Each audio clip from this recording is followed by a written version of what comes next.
Apakah berdosa seorang istri minta cerai kepada suami yang tidak memberi nafkah lahir dan batin? Istri yang menuntut cerai suami tidak mencium bau surga. Ihtazza arsyur rahman, bergoncang tiang arsy. Kalau suaminya itu baik, sopan. Hai istri, engkau punya 5 hak pada suami: makan, pakai, tempat tinggal, pendidikan, perhatian.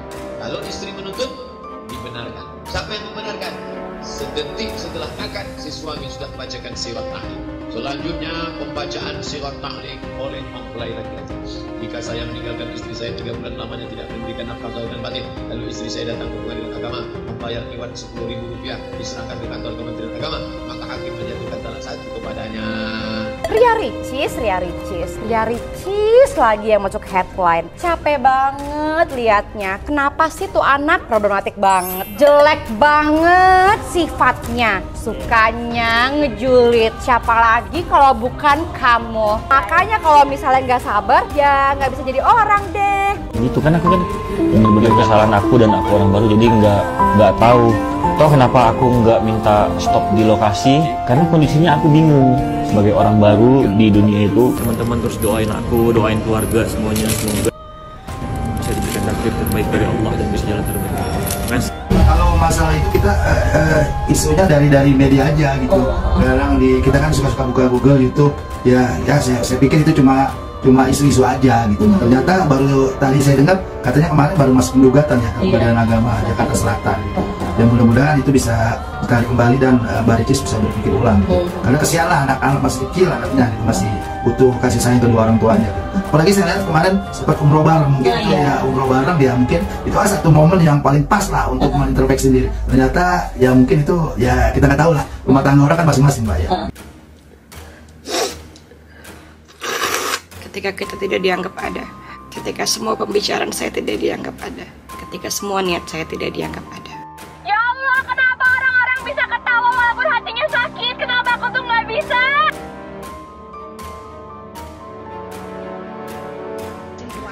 Semangat semua ya.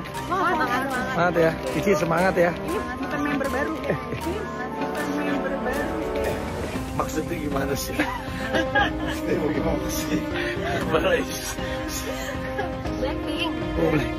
Semangat ya. Itu tuh kenapa bisa terjadi kebobolan ya, kita bisa bilang, karena memang pada saat itu tuh kita jujur di rumah kurang komunikasi, berangkat pagi pulang larut banget gitu. Jadi memang kita kurang komunikasi, dan kenapa mungkin teman-teman bilang jilat ludah sendiri ini itu dan lain-lain. Apa sih gunanya aku percuma bawel kalau dia tuh nggak dengar gitu. Jadi kenapa aku bawel sampai saat ini untuk orang-orang terdekat? Karena aku sayang sama lingkungan aku gitu. Sang putri princess pada saat pernikahannya kemarin dengan Tengku Ryan, megah, mewah, dan sama-sama cantik dan ganteng. Oke guys, banyak sekali wartawan tadi pagi menghubungi saya minta pendapatnya soal ini. Mau artis, mau tidak artis, apapun, kalau ya pondasinya tidak kuat untuk menjalankan sebuah hubungan, apalagi pernikahan, maka terjadilah hal seperti ini. Kena guncangan riak-riak kecil aja dia tidak kuat mentalnya. Apapun itu alasannya, pasti yang punya alasan adalah dianya sendiri ya, keluarga kecilnya. Dia apalagi seorang Ricis yang notabene seorang yang terkenal, yang punya banyak uang barangkali, pendapatannya mapan, punya karir dan sebagainya. Nah, menikah dengan seorang yang mungkin notabene pada saat itu hanya sebagai karyawan biasa. Perempuan itu tidak boleh menyerah apapun yang kita hadapi, harus terus dijalani. Saya selalu ingat kata Papa, kata almarhum, beliau selalu bilang kalau setiap sesuatu yang udah pernah kita lakukan jangan pernah berhenti di tengah-tengah. Dan itulah yang sampai detik ini saya jalankan, bahwa setiap melakukan apapun walaupun capek tetap harus dijalanin gitu. Jadi nggak boleh nyerah. Jadi untuk perempuan di luar sana, semangat, jangan pernah menyerah. Jika ada yang menasihati, apalagi face to face secara baik-baik, tidak di sosial media, dengarkan, ambil baiknya, buang buruknya. Karena orang-orang yang menasihati kita secara personal, face to face, eye to eye, itu tandanya dia peduli, dan kita harus berterima kasih sama orang yang peduli terhadap kita. Jarang-jarang loh ada orang yang mau peduli sama kita. Jangankan orang, kadang kita kita sendiri aja suka lupa sama diri kita sendiri, suka nggak peduli sama diri kita sendiri. Kita harus menjadi orang-orang yang sabar. Innallaha ma'as sabirin. Allah bersama orang-orang yang sabar. Seperti yang tadi aku bilang, sabar itu hadiahnya besar. Jadi emang susah dijalankan. Tapi ketika kita bisa menjalankan dengan sungguh-sungguh, dengan benar, ya Allah terus senantiasa bersama kita. Dan kita harus selalu bahagia terus. Dari Abang PR ini yang membuat terharu sayanya, dan juga beberapa keluarga lah. Salah satu yang membuat saya terharu adalah kalimat beliau yang mengatakan, insya Allah Rian akan menjadi ricis lagi. Dan saya rasa-rasanya saya baru mendengar kalimat itu yang pertama kali untuk adik saya kepada seseorang dengan diucapkan secara gamblang seperti itu. Dan kemudian dia mengatakan dan itu menjadi kewajiban saya, jadi mungkin usah khawatir, kira-kira seperti itu. Ya itu menjadi apa ya, karena itu sesuai dengan wasiatnya Papa ya. Wasiatnya Papa kan ada orang yang ingin menjaga, Papa ingin ada seseorang yang ingin menjaga ricis. Sementara beliau ini akhirnya mengatakan kata-kata yang persis seperti yang diucapkan oleh Papa. Jadi saya mengatakan semoga Allah membantu supaya beliau bisa betul-betul menjaga adik kami yang bisu ini dengan sebaik. Di tengah kabar perceraiannya, Ria Ricis memutuskan pergi jauh menuju Eropa.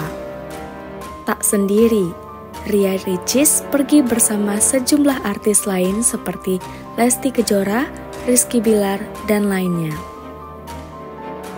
Ria Ricis baru saja melayangkan gugatan cerai kepada suaminya Tengku Rian.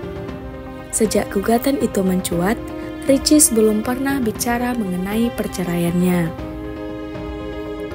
Tak mau larut dalam kesedihan, Ricis tampak bahagia dengan bermain bersama anak dari Lesti dan Rizky Bilar. Ricis lalu menyinggung soal sindiran Kemal Palevi terkait vlog perceraian. Aduh maaf apa-apa dikontenin udah tayang di vlog, sindir Ria Ricis. Ucapan Ricis itu seakan menjawab sindiran dari Kemal Palevi di media sosial. Kemal sebelumnya menyindir Ria Ricis yang akan membuat konten dari perceraiannya. Sementara di konten YouTube-nya, Ricis menegaskan kepergiannya ke Eropa bukan untuk berlibur, tapi ada pekerjaan. Alhasil, Ricis terpaksa berpisah sementara dengan sang anak Moana. Yang bilang berita lagi huru-hara malah liburan, enggak, aku kerja.